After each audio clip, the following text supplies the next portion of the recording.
Welcome to the Belonging Chronicles. This is a production of Revolve Consulting. We are a business dedicated to helping organizations build belonging. In this series, we answer questions that we have encountered in our work with our client partners. I'm Janelle Williams-Melendrez. I'm Jeff Buckholtz. I'm Dan Cordero. And today's question is, what does building belonging mean for a leader in practical terms? Jeff, do you have any thoughts on that? I do have thoughts on that. I think there are some categories that I would put this into. So I would be thinking about this for leaders in terms of how they build relationships, both with their peers and with their direct reports. I would be thinking about it in terms of how they manage conflict or challenges in those relationships. I would be thinking about this in terms of things like accountability. So there's a lot of breadth to what it means to practically apply this. One of the most important things that we talk about is this element of relationship building and establishing a positive baseline from which we can build belonging even in challenging times. So by breaking this into different categories, we can start to think as leaders about each of the different elements we need to infuse into our relationships, into our work environment.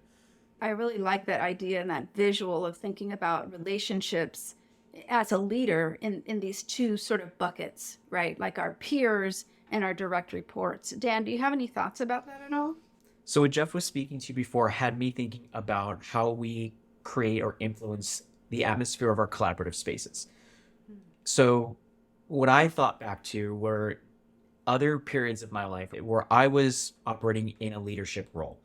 And in that, I was thinking about how I conducted myself in spaces like meetings or when we were at events, and thinking about how I related to those around me and whether or not they felt like they could share their contributions or their thoughts or their questions. And I would do things that were intended to try and foster that. So in meetings, I would pay attention to those who were the most likely to contribute their ideas.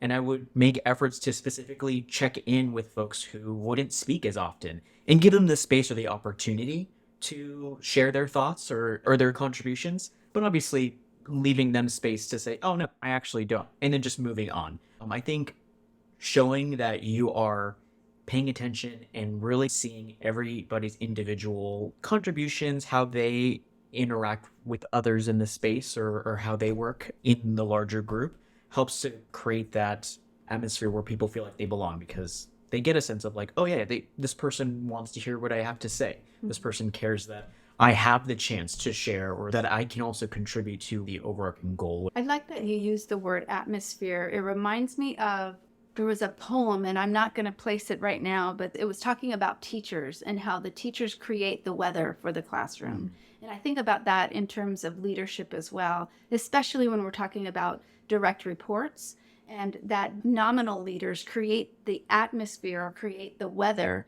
for the people who are their direct reports. And so when we're talking about building belonging, what that weather is going to be is often determined by us and what we prioritize. So there's a part about the relationships, both as a peer, I have to be mindful of how I come into a space with my peers, and the attitude that I have, that I'm wearing that day, will impact the relationship and what the function will be of that team, but also what I bring into the space with my direct reports. So there's that part with the relationships, but it's also about the task, the decisions I make. And am I making those things in a vacuum because I'm the leader? Or am I intentionally making space for other people to share their contributions so that it helps inform the decisions I need to make? I'm thinking back to an organization that we work with, and some of the leadership was talking about the struggle of time, and time is a commodity, right? It's a resource. It's not a commodity that we can buy more of, right? So if we think about the fact that we have a finite amount of time and we want to create an atmosphere for these two different groups, what is it that we need to do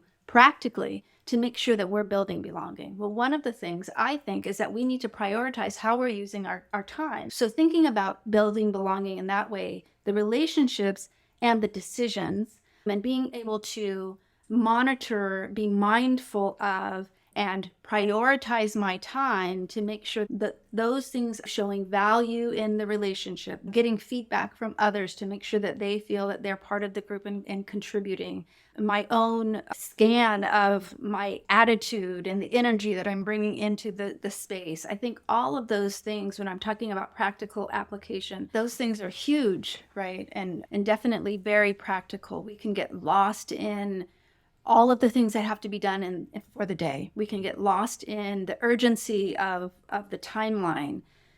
But it's not until we sort of move back and realize our impact on our own team or the team that we're a part of, and we place priority on building belonging, that we can really invest in this effort. It takes intentional practice on our part.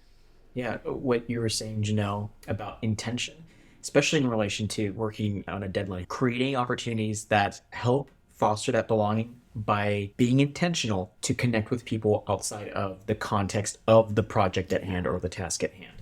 So if you're doing a meeting, setting time at the beginning for checking in on a personal level.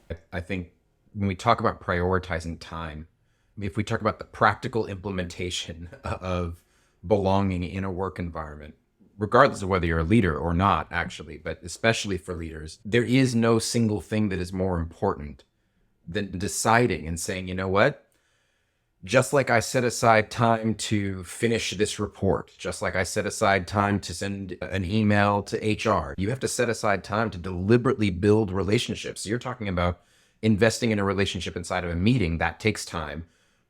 But we want to build that relationship outside of the meeting, right? So that when things get difficult, when we are as leaders needing to hold our team members accountable, that we've built that grace, that kind of room for people to feel our feedback as an opportunity for them rather than as a criticism of them, for them to trust us when we're being transparent. I mean, to be transparent means I take the time to send an email that explains why the people above me created X, Y, or Z rule. They changed the way we do this and everyone's going to be frustrated. But if I'm transparent and I explain the process for them, I'm building that grace. I'm building that sense of belonging, involvement. And I think it really does communicate value. And just to further connect to that idea of time, I don't know about you all, but like there are few things that communicate how much someone values me than whether they give time to me or not.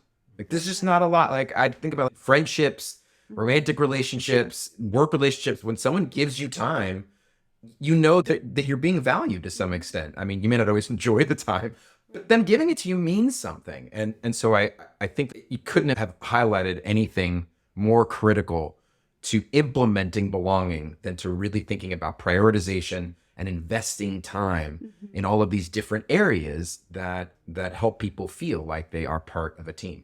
And that's actually something that we hear a lot from companies, right? Like, how am I going to find the time to do this additional work? And it's like you don't find time. You prioritize it. You can't just like dig it up out of somewhere. Right. I can't go buy it at the store, right? You prioritize it. Yeah. And the things that are important to you, those are the things that you prioritize. We all know that. We recognize that. And somehow when we get into work, sometimes we forget about that because we're bothered by this timeline and the deadlines that need to happen. Now, this is not to say that those things aren't important. That's not what we're suggesting here at all. But the way that we use our time communicates something about what we value. And that's the part that we have to remember in its connection to building belonging. This has been part 1 of the Belonging Chronicles Episode 2. Stay tuned for part 2 coming soon. Don't forget to like and subscribe.